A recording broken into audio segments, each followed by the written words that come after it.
Bonjour à tous et bienvenue dans cette nouvelle vidéo destinée aux élèves de terminale. Nous clôturons aujourd'hui notre chapitre sur le monde de 45 aux années 1970 et nous allons explorer dans cette leçon l'affirmation internationale de la France sous le général de Gaulle, un sujet qui a façonné le paysage politique de notre pays. Dans une première partie, nous allons voir la volonté d'indépendance nationale de la France. Le général de Gaulle, en tant que président de la République française, avait une vision claire.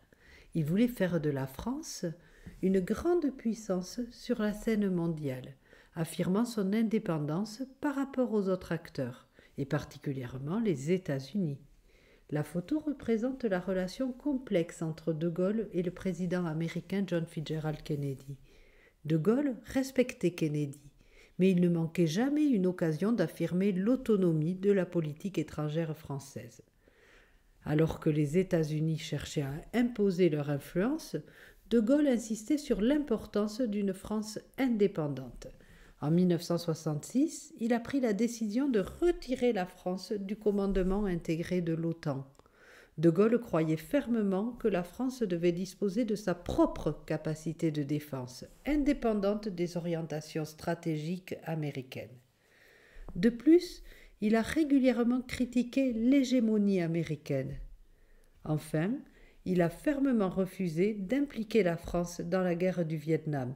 Il ne voulait pas être entraîné dans un conflit dicté par les intérêts américains.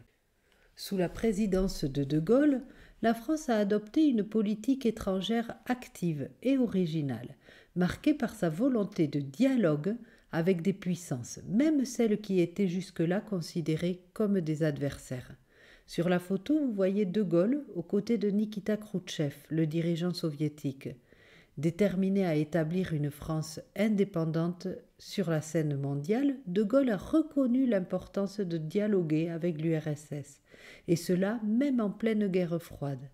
En 1966, il a effectué une visite historique à Moscou, où il a signé des accords de coopération. Ce déplacement symbolique a renforcé la position de la France sur la scène internationale. De Gaulle s'est ainsi démarqué des autres leaders occidentaux. En dialoguant avec Khrouchtchev, il a montré que la France pouvait adopter une approche pragmatique, cherchant à promouvoir la paix et la coopération plutôt que l'escalade des tensions. Un autre aspect de la politique étrangère de Charles de Gaulle est la reconnaissance officielle de la République populaire de Chine en 1964. Cette décision a fait de la France le premier grand pays occidental à établir des relations diplomatiques avec le régime communiste chinois. Cet événement représente un geste audacieux de la part de Gaulle qui souhaitait diversifier les alliances de la France et affirmer son indépendance sur la scène internationale. Lors de sa visite au Cambodge, le 1er septembre 1966, Charles de Gaulle prononce un discours marquant à Phnom Penh. Dans cette allocution, il dénonce vigoureusement l'interventionnisme, qu'il soit soviétique ou américain, et il affirme le droit des peuples à choisir leur propre destin, sans ingérence extérieure. De Gaulle insiste sur le fait que la paix ne peut être véritablement assurée que si tous les pays respectent la souveraineté et l'indépendance des autres nations. Ce discours intervient alors que la guerre du Vietnam s'intensifie et que les tensions entre les blocs de l'Est et de l'Ouest sont très fortes. En affirmant le droit des peuples à l'autodétermination, De Gaulle se positionne comme un défenseur des pays en développement, marquant ainsi une rupture avec la politique traditionnelle des grandes puissances. Les réactions à son discours sont variées. Si certains saluent son audace, d'autres, surtout aux États-Unis, y voient une provocation. Ce discours, dans tous les cas, renforce l'image d'une France qui souhaite s'affirmer comme une puissance indépendante et respectueuse des droits des nations. En 1967, Charles de Gaulle effectue une visite historique au Québec, où il prononce un discours mémorable à Montréal. Dans son allocution, il déclare avec force « Vive le Québec libre !» Cette phrase résonne comme un puissant appel à l'autonomie pour le Québec et illustre le soutien de De Gaulle à l'affirmation identitaire et culturelle des Québécois. Ce moment devient un symbole fort, suscitant des réactions tant au Canada qu'à l'international. En prononçant ces mots, De Gaulle renforce l'idée d'une France engagée aux côtés des mouvements qui luttent pour l'affirmation de leur identité. Son discours est perçu comme une déclaration de solidarité envers un peuple qui aspire à plus de reconnaissance et de droits. Cependant, cette déclaration ne manque pas de susciter des controverses.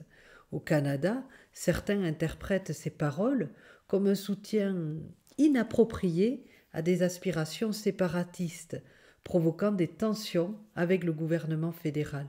Il est important de noter que ce discours s'inscrit dans un contexte plus large de défense de la culture française et de la francophonie à l'étranger. En somme, le discours de Montréal incarne une vision d'un monde où les cultures et les identités sont respectées et valorisées, créant un écho qui résonne encore aujourd'hui. Enfin, un des éléments clés de l'affirmation internationale de la France sous le général de Gaulle est le lancement du programme nucléaire français. Pour de Gaulle, pour que la France soit respectée comme une grande puissance, elle devait disposer de sa propre capacité de défense, indépendante des alliances et des protections extérieures, comme on l'a vu avec le retrait du commandement de l'OTAN. Le premier essai nucléaire français, connu sous le nom de code Gerboise bleue, a eu lieu le 13 février 1960 dans le désert du Sahara, en Algérie. Cet événement symbolise l'acquisition d'une autonomie stratégique et la capacité de la France à se défendre par elle-même. C'est un moyen d'assurer la sécurité nationale et de dissuader d'éventuels agresseurs. Ce développement a également permis à la France de jouer un rôle plus actif dans les affaires internationales, en tant que puissance nucléaire, l'inscrivant dans le cercle restreint des nations dotées de ce type d'armement. Voilà, la leçon touche à sa fin. J'espère que tout a été bien clair. Je vous remercie de votre écoute, je vous souhaite de bonnes révisions et je vous dis à bientôt.